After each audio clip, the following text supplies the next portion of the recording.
Hello, you are now entering the infinite void. Hang on tight. We cannot save you now.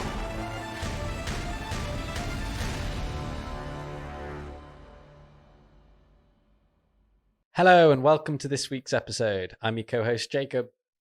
And I'm your co-host Matty, and today's episode is part 3 of our series, What is Free Will? And we're going to be exploring our final thoughts. So in part 1, we looked at some sort of arguments for free will, and then in the second part of the series, we looked at arguments against free will.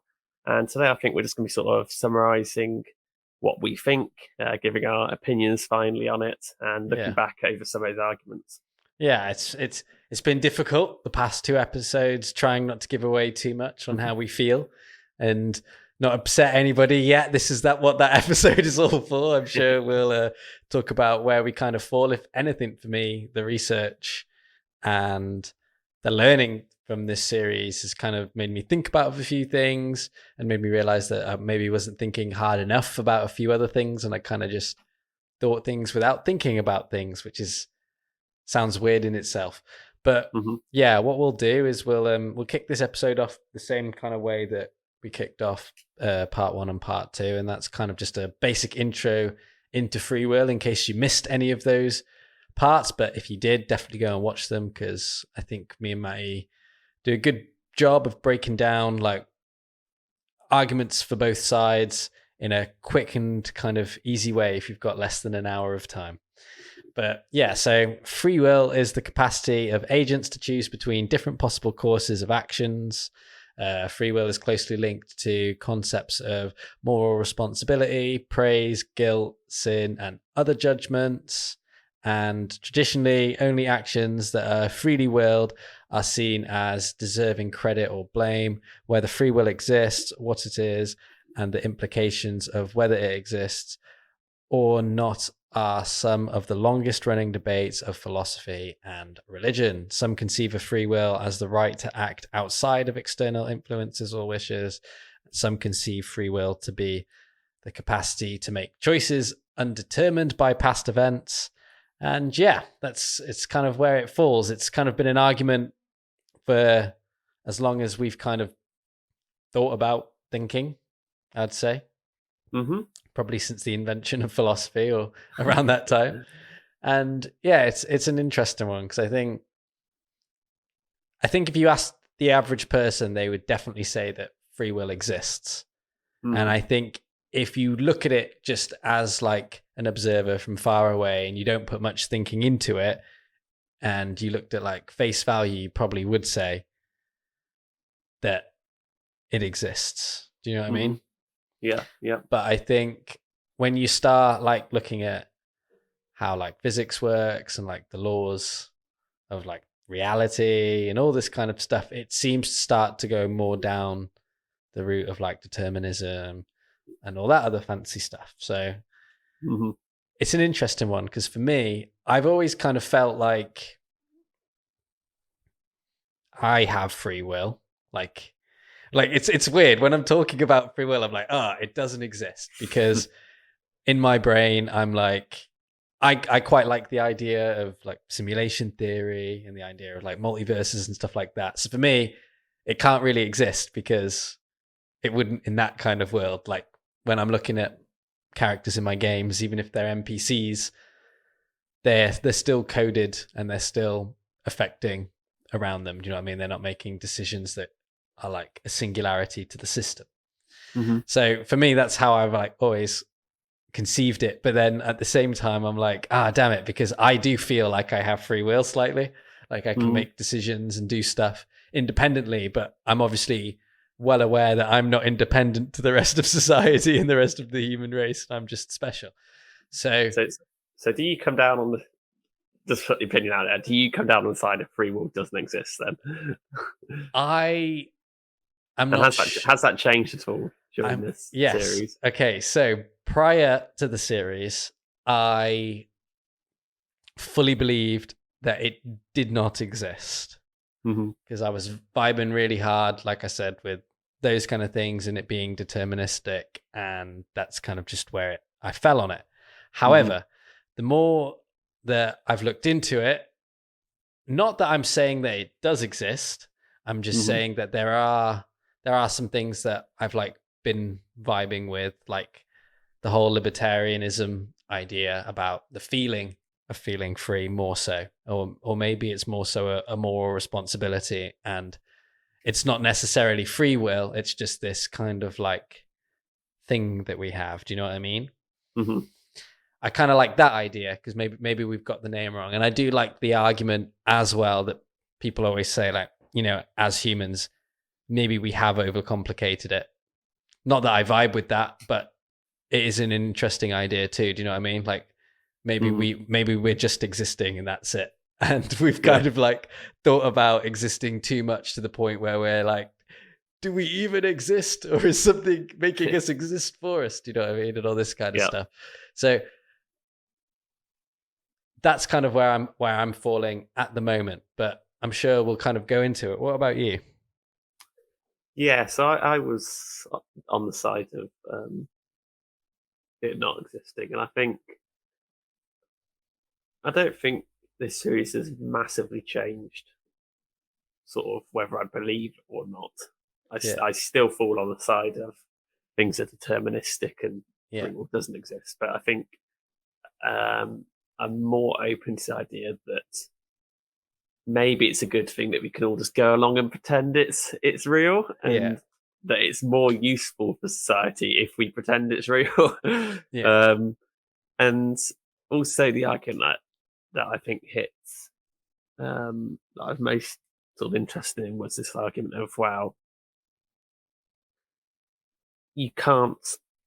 What would it even? What difference would it even make? What difference would it make to your everyday life, whether it's real or not? And this sort of debate happens in quite a few things I've thought about. Is that you can come at it as, you can look at it as like, okay, is free will real or not, and then try and base your sort of actions on that. So, you know, that we talked about the sort of fatalism and, oh, if free will is not real, then it doesn't matter what we do, sort of thing. You can either start on the side of deciding if it's real or not, and then deciding what to do, or you can start on the other side where you decide what you want to do, and then just maybe one day see if we ever find out if it's real or not. And I think that's... Can I just say something really quickly while I just say this? This sounds very similar to part 3, final thoughts and conclusion on simulation theory, where you kind of just came out with this idea where it was like, listen, if it is or if it isn't, are you going to change the way that you live? Because it's like, if it is, you might as well just carry on because you live in it and you can't get out of it. And if it isn't, then you're not. So you need to be careful because your actions do have consequences. And I think, I know they're like different things, and they're like drastically different in like how people approach them and talk about them and believe in them. But I think the kind of idea of what you're saying here about like, even if it exists or if it doesn't exist, like what are the implications? It's kind of a similar kind of thought experiment. Yeah, definitely, 100%. You know, at the end of the day, you can't control whether free will exists or not, but you can control sort of what you decide to do, or whether you're actually deciding to do it or not, I guess is the question. But you can at least try and decide what you're going to do. So yeah, I mean, I guess that's so. I would say my opinion of whether free will exists remains unchanged, but I'm more open to just going along with it. It's interesting because I've been asking like my partner, my parents, everybody just off the cuff whether or not they believe in it, if they've ever thought about it. And a few people have come back and kind of just been like, what? And then a few other people have kind of just been like, yeah, no, I think it exists. And it's been interesting based off like whether or not people are religious, because I found a lot of religious people really do vibe with the idea of free will, because that's kind of the whole, well, half of it, isn't it? It's like the idea that God gave you that. So I found that very interesting. But yeah, I'd kind of agree with you. I think I before this kind of vibed with determinism and like the universe being deterministic because the universe is deterministic, so it would make sense if we were, because if you break everything down, everything's the same when you get to a certain level. But then there have been a few things that we've like talked about, which I think has just kind of made me think about it even more, even though sometimes they were arguments for against it too. Like I think, was it in part 2 where you brought up chaos again and all of that kind of stuff, and I find that fascinating, and I do think it's weird because it's like, if the universe was deterministic and consciousness is also part of that and it is deterministic, then why do you feel like it's not? That's my big thing. And then on the flip side of that, why would something, or why would the universe go for that too? Do you know what I mean? Because it also seems like let's just say now that me and you both agree that it exists for a second, right? And we're talking like it's 100% factual that free will is a thing. You could sit there and you could make the argument, well, that's really weird because why? Like, okay, yeah, you can make so many arguments that it is beneficial to the species because now they can make better choices, they can do all this kind of stuff, but they can also not make better choices. Do you know what I mean? Like, I could turn around now and go, I'm going to smoke a pack of cigarettes. Now, it's not smart to smoke a pack of cigarettes, but I could make that choice, and I could make that argument that that's my free will going, I want to smoke a pack of cigarettes. But that would be like damaging to myself. And we are also like led to believe this idea of like your DNA kind of like preserving itself or passing it on, and kind of like the goal is to survive, isn't it? That's kind of like the idea of life, is to not die or to live as long as it can. And it just seems like free will would be counterproductive to life because you can now directly make decisions that can impact your life because you've decided that. So I think that's really interesting. And then the flip side to it would be that if it doesn't exist, why does it feel like it does exist? Like, what is the point in that? But then maybe that's the point in everything, because you could get super meta and be like, when you throw a rock into the ocean, maybe nothing happens, but the rock feels like it's gone into an ocean, and you think you've seen a rock go into the ocean, but none of that actually happened. Yeah, it gets very deep very quickly, doesn't it? Do you think, because then like as well, right, because you could just keep going with this for a minute, and we're not going to go with the rock idea anymore, don't worry, I ditched that. But like even down to like when you look at the animal kingdom and stuff, like say if you're watching, I don't know, Planet Earth or something, when you're watching that, it seems like most of the animals are kind of just following, like they're slave to their kind of DNA and instincts. Do you know what I mean? Like there probably is an element of them deciding, right, I'm going to go for that now, but it's probably because either A, they're hungry, or since the beginning of time, that's what they've hunted to eat. Like it doesn't seem like there's much free will there going on. No. And like, it's weird that, but it's weird that like we would have it. Do you know what I mean? Like it's weird that we think we have it. Do you know what I mean? And like, I don't know. It's weird because like we discussed in the arguments against, like there was like that whole neuroscience segment where we were just talking about how like you can play tricks on the brain and stuff like that. Like we've proven that you can do that, but it's just weird that it feels like you have it.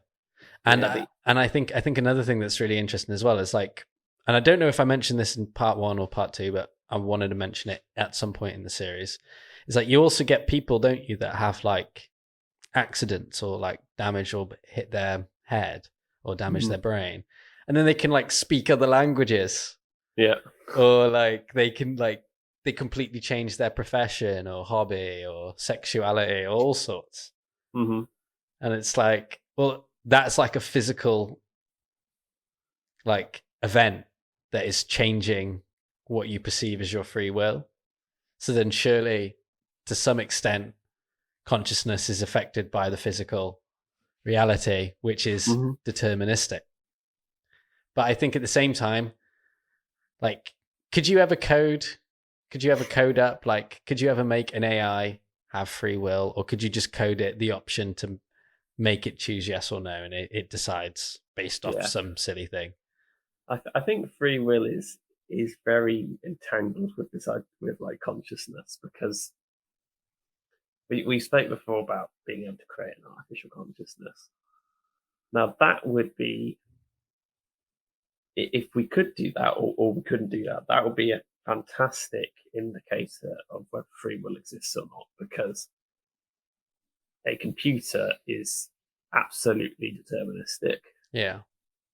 There is, I think you would find it very difficult to argue that a computer could be anything other than deterministic. Just If a quick you're question: are quantum computers, because they work in off? Is it qubits? Yeah. Is it, that's all still deterministic, isn't it, or is it not? Because it's in a Mm, probability field. yeah, it's not deterministic. So deterministic means that you can predict the outcome from the initial conditions. Yeah. So like something binary or with a normal Yeah. computer would be, right? Mm-hmm. Yeah. Yeah, but Okay. I think but quantum, there is still something that is driving it physically. Like Yeah. it's a probability field. It can do whatever it wants to, but there's no.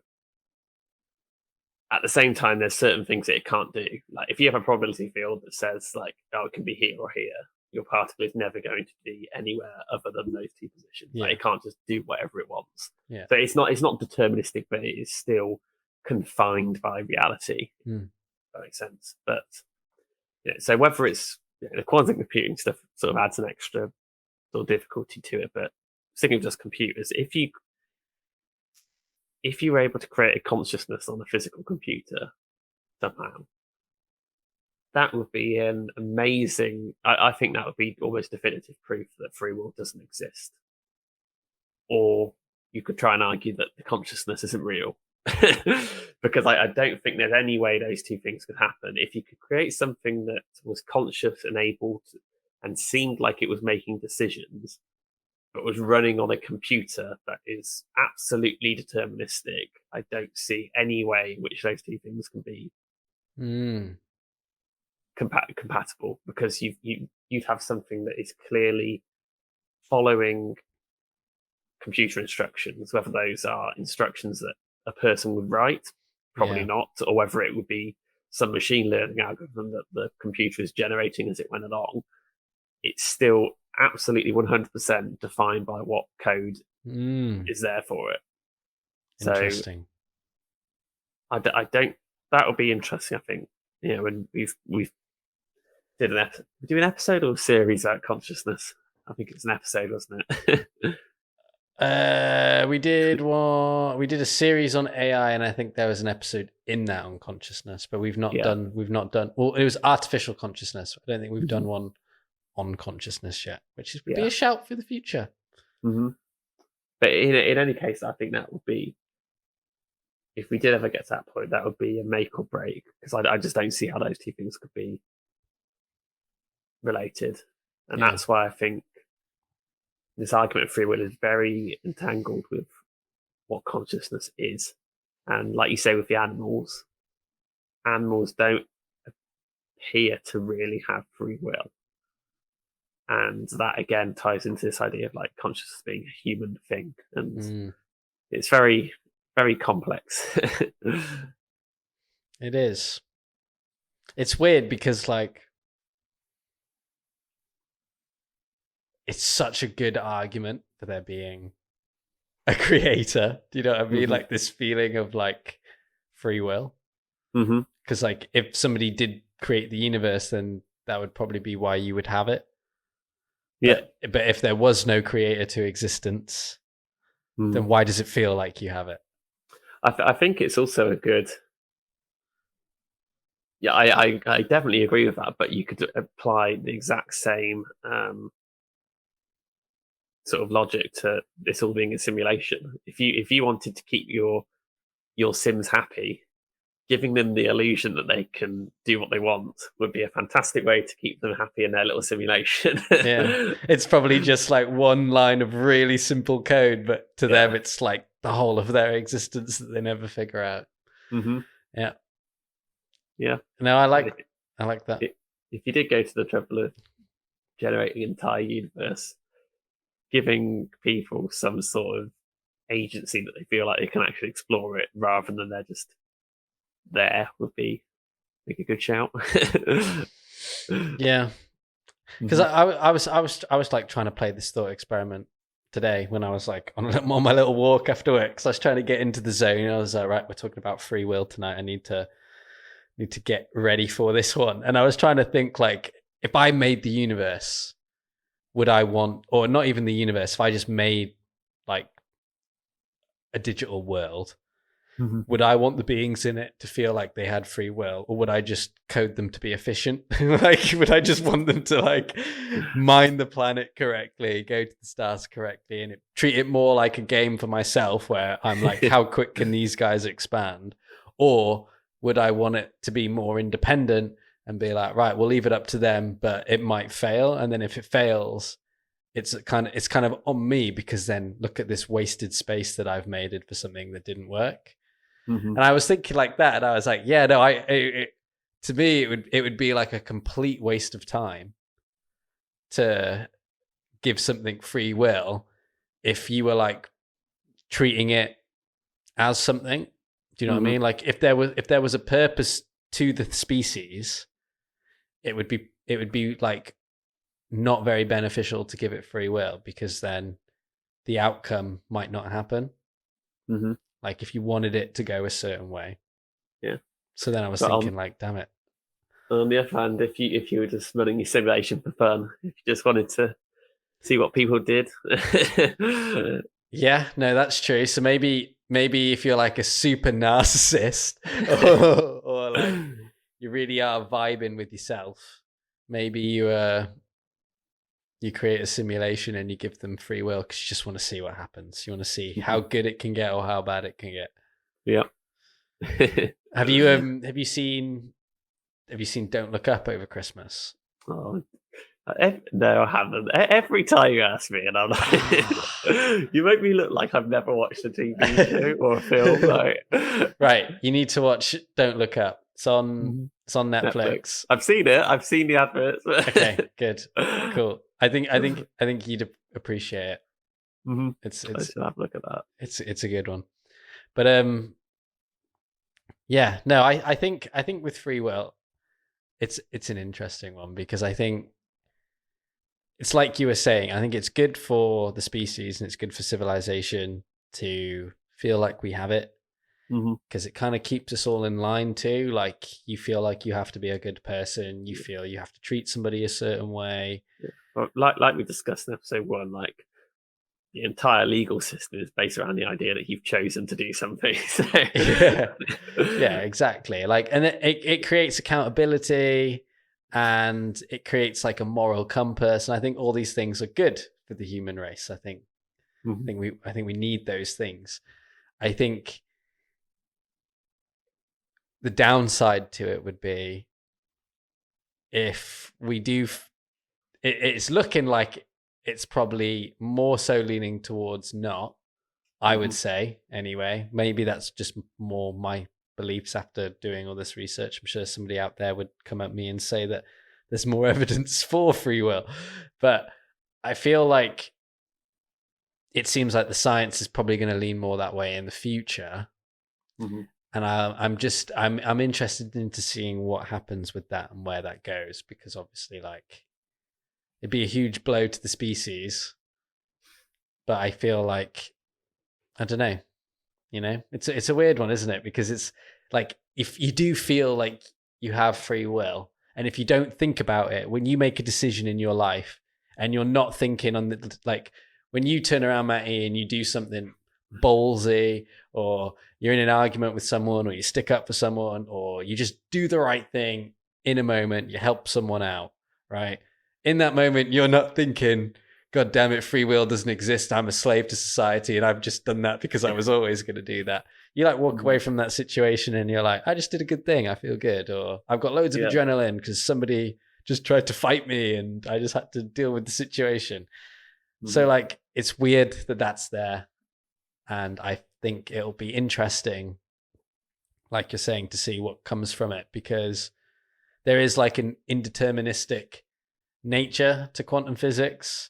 And this idea of like being able to predict the future when you get to crazy scales and other things when it comes to like chaos. So maybe there is something in it. Do you know what I mean? Like maybe consciousness, right, and free will is an outcome of chaos for something just being left for so long.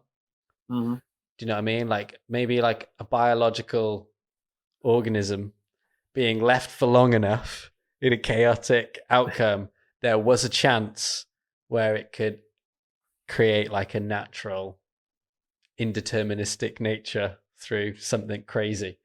You know what I mean? But who knows? Yeah.